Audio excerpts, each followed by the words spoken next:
በስመ አብ ወወልድ ወመንፈስ ቅዱስ አሃዱ አምላክ አሜን። አንድ አምላክ በሚሆን በአብ በወልድ በመንፈስ ቅዱስ ስም መስከረም 21 በዚህች ቀን አምላክን የወለደች የእመቤታችን የቅድስተ ቅዱሳን የድንግል ማርያም የበዓሏ መታሰቢያ ነው።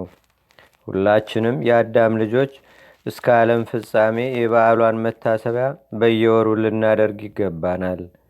የእግዚአብሔር ልጅ ከእርሷ ሰው በመሆኑ ከጠላታችን ሰይጣን እጅ ድህነታችን በእርሷ ተደርጎልናልና እርሷም ስለ እኛ ሁልጊዜ ትማልድልናለችና የምታድን እርሷን እናቱን ለሰጠን እግዚአብሔር ምስጋና ይሁን። በረከቷም በአገራችን በኢትዮጵያ በሕዝበ ክርስቲያኑ ሁሉ ላይ ለዘላለሙ አድሮ ይኑር፣ አሜን። ሰላም ለኪ ዘደለኪ ትነብሪ በማነ ንጉሥ ፈጣሪ ማርያም ንግሥ ዘይትሳሪ እድዋነ ዚያነ በመስቀል አግርሪ ወመስቀል ካይበ አውደነ ህጽሪ። በዝችም ቀን ቅዱስ ቆጵርያኖስና ድንግሊቱ ዮስቴና በሰማዕትነት አረፉ። ይህም ቅዱስ ቆጵርያኖስ አስቀድሞ ከሃዲና ስራየኛ ነበር። እርሱም ለስራያኞች ሁሉ አለቃቸው ነው። በስራዩም ስራ ከመመካቱ ብዛት የተነሳም በስራ የሚበልጠው ካለ ሊያይና ከዚያ ሊማር ከሌለ ግን በእነርሱ ላይ ሊመካባቸው ወደ አንጾኪያ አገር ሄደ። ቆጵርያኖስም ወደ አንጾኪያ ከተማ በደረሰ ጊዜ ወሬው ተሰማ። በአንጾኪያም ከተማ ከአገር ታላላቆች ተወላጅ የሆነ አንድ ጎልማሳ አለ። እርሱም ላይዋ የሚያምር አንዲቷን ድንግል ብላቴና ተመኛት። ወደ ቤተ ክርስቲያንም በምትሄድ ጊዜ እያያት በእርሷ ፍቅር ልቡ እንደ እሳት ተቃጠለ። በምን ሊያገኛት አልተቻለውም። ገንዘብ በመስጠትም ቢሆን ወይም በማስፈራራት ወይም በስራ ስላልሆነለትም። የቆጵርያኖስም ወሬው በተሰማ ጊዜ እርሱ ከስራየኞች ሁሉ እንደሚበልጥ ስለ እርሱ ተነግሯልና ያም ድንግል ዮስቴናን የተመኛት ጎልማሳ ወደ ቆጵርያኖስ ሄዶ በልቡ ያለውን ጉዳዩንም የድንግሊቱንም የዮስቴናን እንደተመኛትና እርሷን ማግኘትም እንደተሳነው ነገረው። ቆጵርያኖስም እኔ የልብህን ፍላጎት እፈጽምልሃለሁ፣ አትዘንም አለው። ከዚያም በኋላ ያን ጊዜ ዮስቴናን ወደ እርሱ ያመጧት ዘንድ በስራዩ የአጋንንትን ሰራዊት ወደ እርሷ ላከ። እነዚያም አጋንንት ወደ እርሷ በቀረቡ ጊዜ እርሷን መውሰድ አልቻሉም፣ ከጸሎቷ የተነሳም ይቃጠላሉና። እንዲሁም ብዙ ጊዜ ላካቸው፣ ግን ወደ እርሱ ሊያመጧት አልቻሉም። ቆጵርያኖስም ሁሉንም አጋንንት ጠርቶ ድንግል ዮስቴናን ካለመጣችሁልኝ እኔ ከእናንተ ተለይቼ ክርስቲያን ሆናለሁ አላቸው። ከዚህም በኋላ የሰይጣናት አለቃ ሊሸነግለው አሰበ። አንዱንም ሰይጣን ከሰይጣናት ውስጥ በዮስቴና አምሳል ተመስሎ ለቆጵርያኖስ እንዲታየው አደረገ። ሰይጣኑም አለቃው እንዳዘዘው እንዲህ አድርጎ ተዘጋጀ። እነሆ አሁን የዮስቴናን መምጣት ለቆጵርያኖስ ነገረው። እርሱም እውነት መስሎት እጅግ ደስ አለው። ሊቀበላትም ተነሳ። በእርሷ ላይ አርአያ የተመሰለውንም ምትሃት ባየ ጊዜ የሴቶች እመቤት ዮስቴና መምጣትሽ መልካም ሆነ አለ። ይህንንም ስሟን በጠራ ጊዜ ያ በእርሷ አምሳል የተመሰለ ሰይጣን እንደ ጢስ በኖ ተበተነ።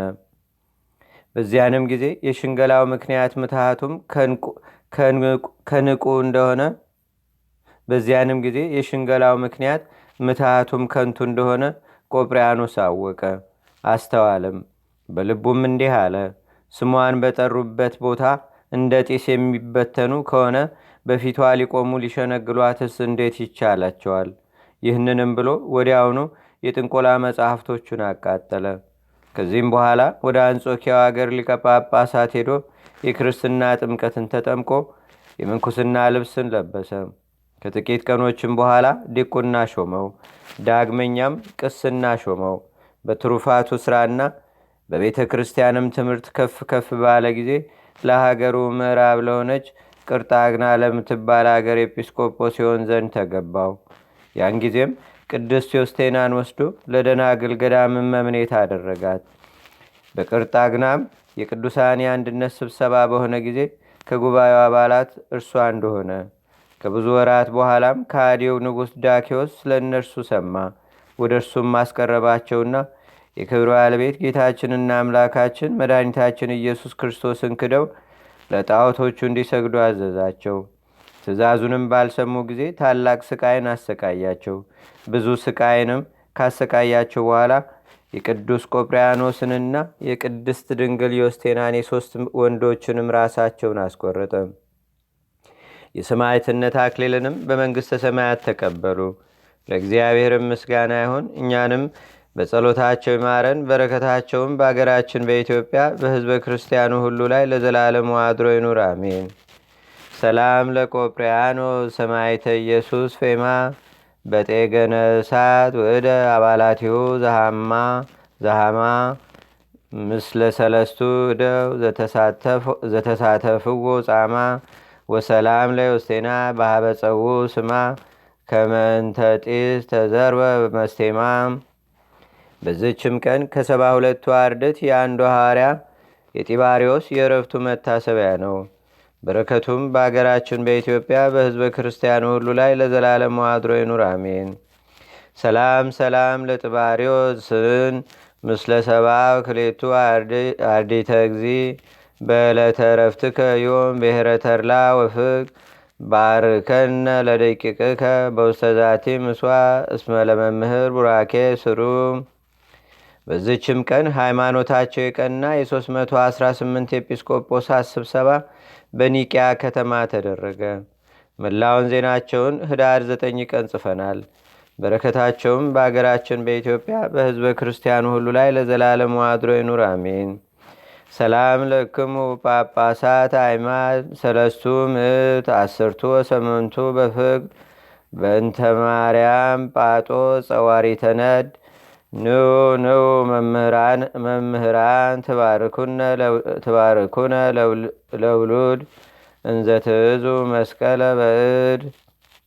አንድ አምላክ በሚሆን በአብ በወልድ በመንፈስ ቅዱስ ስም መስከረም 22 በዚች ቀን የፋርስ ንጉሥ የሳቦር ልጆች የከበሩ ኮቶሎስና እህቱ አክሱ በሰማዕትነት አረፉ። በዝችም ቀን የከበረ ዮልዮስ በሰማዕትነት ያረፈበት መታሰቢያው ነው። በዝችም ቀን የሰማዕታት ባላን መታሰቢያው ነው። ለእግዚአብሔርም ምስጋና ይሁን። እኛንም በቅዱሳን መላእክት፣ ጻድቃን፣ ሰማዕታት፣ ደናግል፣ መነኮሳት፣ አበው ቀደም ይልቁንም በሁለት ወገን ድንግል በምትሆን በእመቤታችን በቅድስተ ቅዱሳን በድንግል ማርያም ረድኤትና በረከት አማላጅነቷም በአገራችን በኢትዮጵያ በሕዝበ ክርስቲያኑ ሁሉ ላይ ለዘላለም አድሮ ይኑር፣ አሜን። ዛቅረብኩ ማሌታ ዘኪራ ይላፈ ምለተጸምዱከ ዘልፈ ለላነበብ ተወከ ዘንዴቴ መጽሐፈ እንተረሰይከ እግዚኦ ጸርቀመለት ውክበ ምላቡ ብውላን ዘተርፈ ነቢያት፣ ቅዱሳን፣ ዋርያት፣ ሰባኪያን፣ ሰማዕቶ፣ ጻድቃን፣ ደናግል፣ አዲ ወመነኮሳት ኢራን ባርኩ ባርኮ ጉባኤ ዛቲ መካን እስካረጋዊ ሊቆኖስ ህፃን ለዘጻፎ በክርታስ ወለዛ ጻፎን ዘይደርስ ለዛ አንበቦ ለዘተርጎሞ በልሳን አዲስ ወለዘሰማ ቃሎ በዝነ መንፈስ በጸሎተሙ ማርያም አራቂተ ኩሉም ባይ ስቡረ ማረነ ኢየሱስ ክርስቶስ አቡነ ዘበሰማያት